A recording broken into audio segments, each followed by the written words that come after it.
What's up, everybody? Derek Anderson, the DA. Well, I hope you guys are getting ready for Rings of Power Season 2 because it looks like it's about to be some more garbage. Just get your minds ready for that. They're about to abuse Tolkien once again. You can see on this headline from Screen Rant, Rings of Power Season 2's Edgier tease proves Prime Video still doesn't know its audience. Yeah, they got Screen Rant calling them out. When you got Screen Rant calling you out, you know you have screwed up somewhere. You know, you absolutely have dropped the ball somewhere when Screen Rant has to call you out and say, yo, y'all don't know your audience. You don't know who your audience is. And that's the truth. They have never known who the audience is for Lord of the Rings property. They don't know the audience and they don't care to know. They just made the show that they wanted to make. Not the one that Tolkien fans wanted, not even one that like general audience members that might kind of be interested but may not know a lot about Tolkien. They didn't even make a show they wanted to watch. Only 37% of the people that started Rings of Power finished it all the way through to the last episode. And this is the reason why. Because the creators are doing dumb shit like, oh, let's make it edgier now, okay? We didn't make it edgy enough in the first season, so you got to double and triple down on the edge. You know, I mean, that's the dumbest thing I've heard of when it comes to this property. Rings of Power director has teased an edgier season 2. And though Middle Earth can certainly be dark, trendy and edgy isn't the way to go. Yeah, that's exactly what you think of when you think of edgy. You think of something that's hip, something that's now, something that's new, you know, like the whole modern Hollywood crap. You know, we got to get a little edge to our stuff instead of just making Tolkien. Like, why can't you just do Tolkien? You got the books, you got all the appendixes, you got everything, you got scholars, right? Like Tom Shippey that was trying to steer you on the right course. But they didn't care about that. And what they churned out in season 1 was the most blasé, mundane crap ever made. And why? Because it was about shit like this. Yeah, y'all remember this crap? Rings of Power UK star, my character is the face of necessary redress of balance. British actress Sophia Novente says the series would help create accessibility for generations to come. No, that's not what we're here to do. We're here to adapt Tolkien, and that's it. None of this, oh, we're here to create accessibility for generations to come. Oh, I'm here to redress the balance. You know, no. You are here to adapt Tolkien and do it properly. But, you know, they come in here, oh, we got to have some color in this. We got to put some races. We got to have it, the whole color spectrum of the rainbow, you know, represented in Lord of the Rings. Why? I have no idea. Like, again, and none of that resonated with your audience. Your audience checked out. 63% of your audience checked out before they got to the last episode. Everybody was rocking with House of the Dragon all the way to the end, you know? And see, that's the thing. This is the main problem. This is why I say, what's behind the reason that you're doing this, okay? What's behind your creative work? I always say this. The beginning of any creative work, your first critical move, all right? Before you do anything, your first critical move, the big question you got to answer is, why am I making this show in the first place? And you guys remember what Amazon's reason was. Yeah, because Jeff Bezos wanted his own Game of Thrones. That's the reason why this show exists in the first place. You know, Jeff Bezos' wish for Amazon's own Game of Thrones is not looking good, is the new Lord of the Rings show another letdown waiting to happen. This was 2 years ago, okay, back in 22, all right? 2 years ago, and of course, we know the answer to this question. Another letdown waiting to happen? Yes, it was a giant letdown. And again, because it didn't start the right way. At the beginning of this entire project was Jeff Bezos, I want my own Game of Thrones. That's the reason that this thing even exists. It didn't come from a place of passion. It didn't come from like an old Tolkien fan who had been dreaming about telling this story for years and years and years and years. Yo, man, what I would love to do is tell the story of how the rings were forged. Man, that would be so amazing. Oh, I would love to tell that. I've been dreaming of this story, all the different plot and all the different twists and turns that the story could take. I've been dreaming about this. That's where a story like, you know, this needs to come from. It needs to come from passion. You know, even like Benioff and Weiss talking about Game of Thrones, right? Even Benioff and Weiss, there was some passion behind that project. You know, they read the books and they was like, yo, man, this book would actually be kind of cool if we adapted it. You know, and then they go and they talk to George R.R. Martin and they try to get this thing cooking. And it still took a couple of years to come together. But that's what they were looking for. They were looking for, hey, man, we got a good idea. We think we could take Game of Thrones. We can make it into a TV show. And so you need passion behind these projects. You know, again, your first critical move in any creative effort is why? Why are you making this? And if it's starting off with just, I just want my own Game of Thrones so I can sit there next to, HBO and say, see, I got one too. If that's where this thing is starting from, it's already starting off on the wrong track. And so it's not surprising at all when you get to season 2, they still don't know their audience. They still don't know what's going on with the audience. So let's go ahead and check this out. A Prime Video's Lord of the Rings, The Rings of Power, faces criticism for diverting from Tolkien's canon.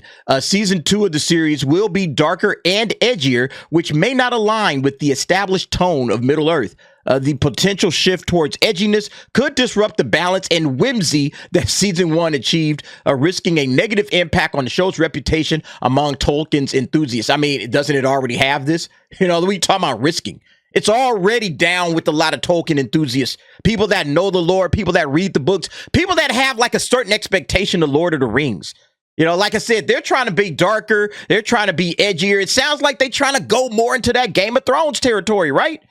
They want to do what's now, what's hip, what's cracking, and what's popping today. Instead of doing like, just adapt Tolkien. That's all you have to do. It's not that damn hard. There are tons and tons of Tolkien scholars that will walk you through this thing and tell you how to do it right. But they don't want to do that. They're trying to appeal to the Game of Thrones crowd, in my opinion, and that's not going to work. All right. So, they're going to try to turn it up. They're going to turn up the edge. It's just going to be a giant disaster once again. One of the directors of The Lord of the Rings of Power has teased an edgier season 2, further proving that Prime Video doesn't get its audience. Though successful overall, really? What success are they talking about? Successful how? What? Only 37% of the audience finished it. Is that the measurement of success these days? That's crazy. Amazon's Lord of the Rings prequel series has been highly divisive, most notably because of how it diverts Tolkien's canon. Considering the established tone of past screen adaptations set in Middle-earth, the news about changes to the Rings of Power Season 2 indicates that such complaints will only grow more prominent. And once again, they're just doing what they want to do. They could care less what's been established. They don't care about Tolkien. They don't even care about their own story world and what they set up in season 1. Oh, we're going to get edgier. Oh, we're going to go even harder. It's like, what the hell is that all about? Yeah, here she go right here. All right. This is the director that they got the quote from. Her name is Charlotte Brandstrom, who has directed 2 episodes on the first season of The Rings of Power and 4 more on the second season. So this chick directed half of the season of season 2. She directed half of season 2. So she knows all about it. But she says darker, more gritty and dirty and authentical. That's what she's got planned for us in season 2. Let's go ahead and take a listen to see what she got to say. That's even more closed off right now. I've been told basically what I know and what I can say for a fact is that it's going to be darker and it's going to be edgier and more character driven. And I think I think we have some really very interesting episodes. Like, what does that even mean, though? It's going to be darker and it's going to be edgier and it's going to be more character driven. That's, to me, that don't sound like, that sounds like somebody chasing something. Like, we got to make it darker. We got to make it edgier, Like she heard that from like somebody like an executive in a boardroom. They were sitting around, I think we need to be a little darker and a little edgier on the next season. Can you guys handle that? Like, it sounds like that. At least that's the way it comes off to me. I don't know about you guys. It comes off to me like somebody that's been given marching orders to go and change the season to try to make it a different type of a show. And it's like, well, that's not the show we made in the first season. So why are we doing that in the second season?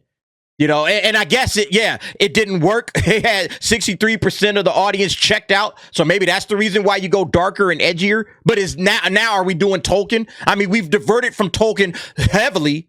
Are we diverting even more from Tolkien? I mean, don't get me wrong. There's darkness in Lord of the Rings. There certainly is. But edgy?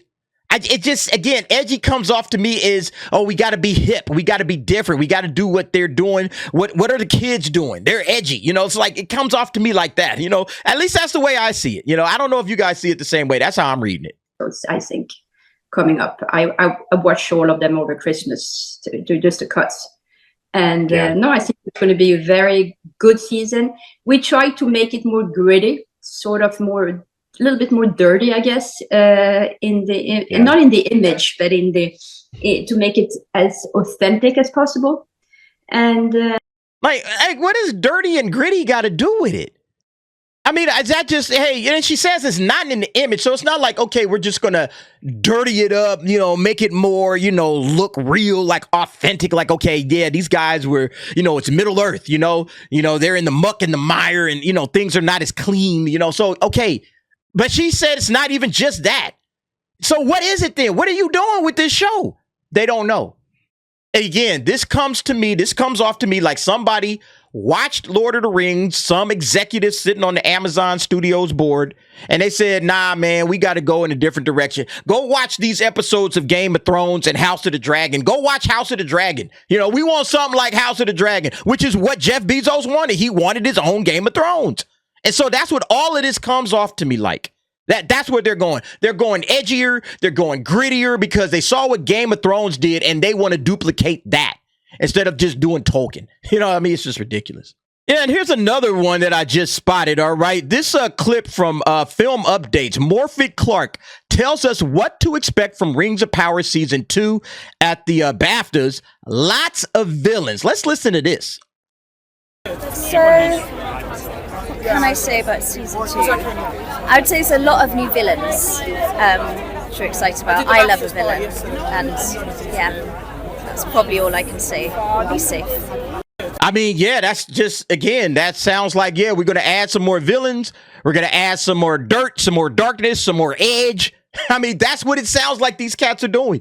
It's like, I don't know, man. To me, Rings of Power, Season 1 failed because they didn't do the simple job of making a Lord of the Rings series for Tolkien fans. You can't try to make a Lord of the Rings series that's going to appeal to Game of Thrones fans or some other fantasy, show or whatever. You got to make it for Tolkien fans. And then whoever joins aboard, whoever's coming to the party is like, all right, you guys, hey, we made Tolkien. That's what we're making here. And if you guys want to join in, come on through. We love you to join with us, but we're not doing Game of Thrones. That's not what this is. We're not trying to be edgy. We're not trying to have all kinds of stuff that Game of Thrones would have. That's not who we are. That's not what Tolkien is. Tolkien's a different story. And it makes me wonder, again, do these guys even understand that that's what Tolkien is? Or do they think they just have a fantasy, playground that they could just play around in?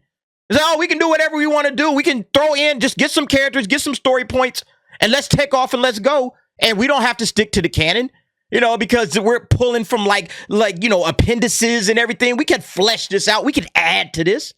And that's one of the big issues, is that they're not sticking to the canon and the lore, and it's just all blowing up in their faces. And I feel like it's because the people that are making this, they don't really even understand what Lord of the Rings is. It just doesn't feel like that to me. Like, you guys will remember this. I actually covered this a while back. Lord of the Rings, Rings of Power wants to bring hope back to TV. And there's this little quote all the way down here at the bottom of the article. And what do you think separates the Lord of the Rings world from other fantasy shows? Now, they asked this to a showrunner.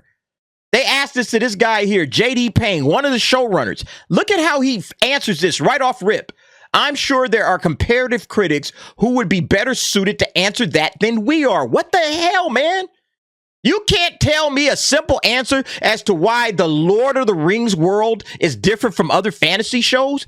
You know why he can't answer that question? Because he doesn't know. All right. He doesn't know. Somebody gave him a crash course on Lord of the Rings. He probably is not a fan of fantasy, or if he is, very marginally. And he just like, I just can't answer that question. Go talk to the other people who compare this stuff. They're better to answer that than I am. I can't tell you, in my personal opinion, as the creator, as the showrunner, as the artist, the person that's bringing his creative juices to this show, I should be able to explain, this is how Lord of the Rings is different from all of this other crap. Everything else out there, Game of Thrones included. He has no clue. And that's what I'm talking about. These guys, in my mind, the way I see this show, they were just given an assignment. They were given some marching orders. Hey, go make us a Game of Thrones. And they're trying to figure out how to make a Game of Thrones out of Lord of the Rings. And it's not working, And so, yeah, they can't answer these simple questions. Oh, we don't focus on differentiating ourselves. Well, he didn't ask if you focused on differentiating yourselves. He's just asking, hey, how does this differ from this? What do you think separates them?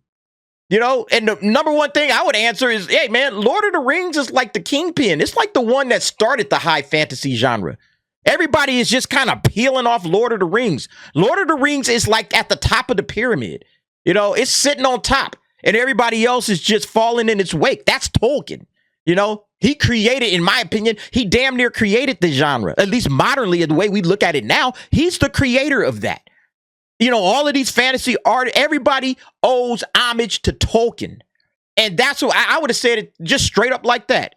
Yeah, but anyway, guys, get ready for, you know, another garbage season of Rings of Power. That's basically what the point of this video is, you know, because it's going to be edgier, you know, than the last one. As if the last one needed anything close to edge. It didn't need anything of the sort, you know. I guess just get ready for that. My guess is, you know, how that chick said it's going to be more character driven. My guess is there's going to be some sort of a character, and that character is going to add the edginess that they're looking for. You know, so they're going to have some kind of a wild card character. Maybe it's one of the villains that Morfydd Clark is talking about. Lots of villains, ooh. You know, maybe it's that. That's what we're going to see out of the Rings of Power Season 2.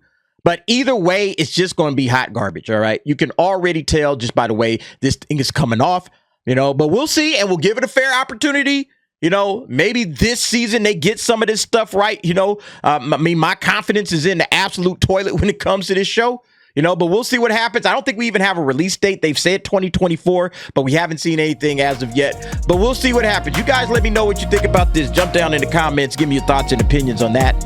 And thanks for watching. See you next time.